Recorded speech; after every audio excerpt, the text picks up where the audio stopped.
How censorious and out of control are federal government agencies under Justin Trudeau? Well, it is so bad that today I'm siding with vegans.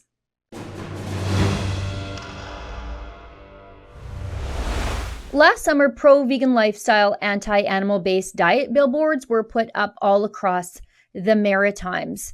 The billboards depicted a calf and then implied that the dairy industry took his mom, his milk, then his life. It sounds like a very delicious country song. Anyway, the billboards told us to switch to plant milk, which isn't milk at all, but rather nut and or cereal water because, quote, dairy is scary.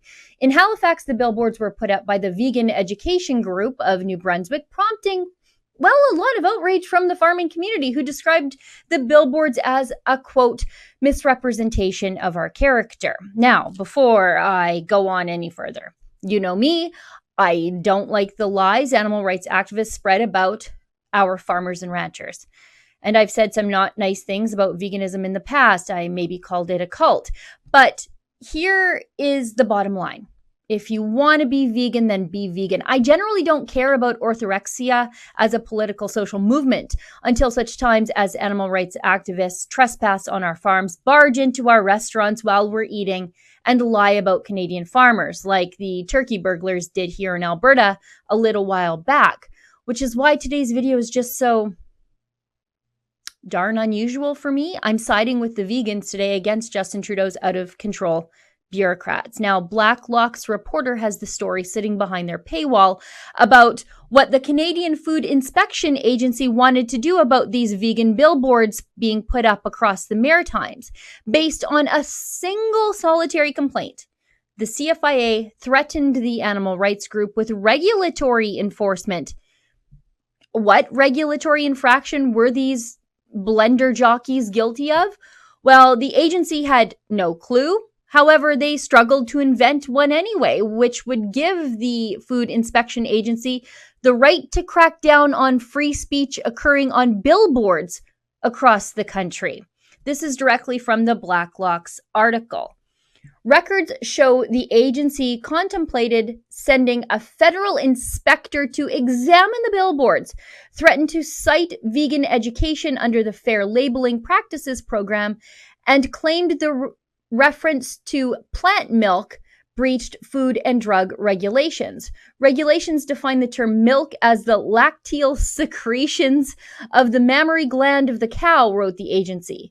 With this regulatory definition, there are certain ways the term is to be used.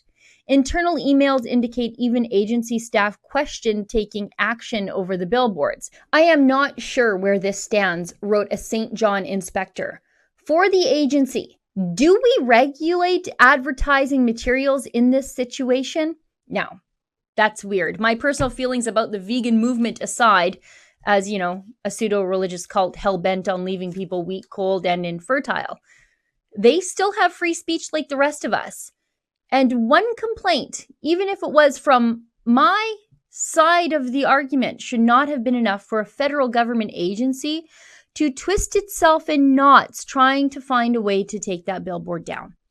The CFIA needs to stay in its lane and ignore the pro-censorship track this government is taking. Besides, the CFIA didn't have to do any of this. They could have just, sicked the CBC on the billboard company.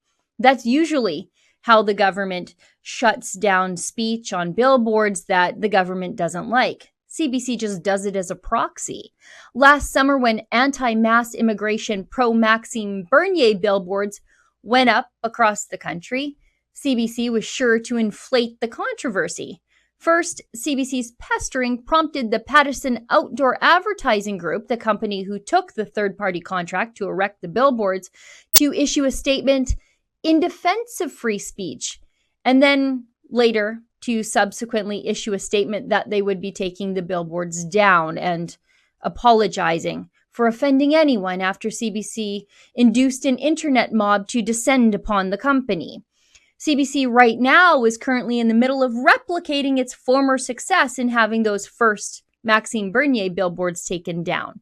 And more recently, and a little closer to home for me, when a third-party advertiser called Alberta Fights Back, headed by the Wexit leader Peter Downing, put up some cheeky billboards calling on Justin Trudeau to be locked up, CBC found one lonely crank on the internet offended by them, and then wrote an entire story about the internet outrage of this one solitary crank. So far, the signs remain up, but because of the CBC amplification of a completely non-existent controversy, the president of Sign Patico is now reviewing his company's policies. He said, "Without getting into specifics, we would reevaluate any political campaign. We're going to review our vetting process," he said. "We've had some challenges in the past, but not nearly to the severity of this one. We do fundamentally stand by freedom of expression as per the Charter. But," of course, there's a but, "we're not intending on inciting perceptions of hate speech or offensive ads." Again, with the being anti-Trudeau is somehow hate speech baloney. Anyway, back to the vegans. I guess it would be hard for the CFIA to elicit the help of the CBC in having the pro-vegan, anti-farming billboards taken down, since the CBC is pretty often anti-farming themselves. For Rebel News, I'm Sheila Gunn Reid. At Rebel News, we are for free speech, even if it means defending the free speech of people we are fundamentally opposed to. To help us keep fighting for freedom, treat yourself to a premium subscription. Just go to premium.rebelnews.com.